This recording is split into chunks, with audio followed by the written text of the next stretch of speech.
I'm Carmen Norris, and you are listening to the Bad Alibi podcast. Dear Blakely, how's prison treating you? Like crap, I hope. I know that you probably have way too much time on your hands and are bored of doing nothing but listening to the rambunctious screams of the other prisoners. I'll make this brief so that you can get back to all that. I don't know when it started for you, but from what I could tell, it was about 3 years ago when my fourth true crime book came out.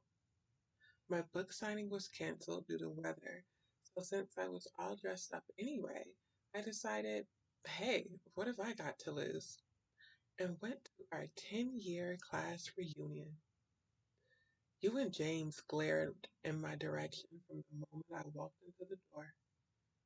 And no, I don't mean through the door. You pretended not to notice me, but I'm sure you remember how I walked into the glass door that had a large welcome sign on it. I wasn't in high school anymore, but I could still announce my presence in the most awkward, fail-worthy ways. It was enough to take me right back to ninth grade, where I bumped into you and you got James to tag along as you followed me around threatening me, and ended up with me weakly saying, just leave me alone, right before you smushed potatoes into my hair.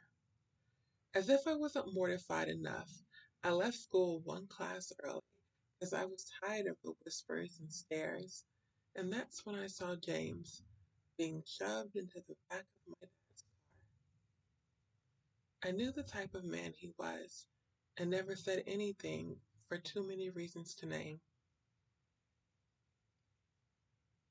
Fast forward to the class reunion. I saw that after all these years, it was like he still had this hatred for me that was displaced and never ending.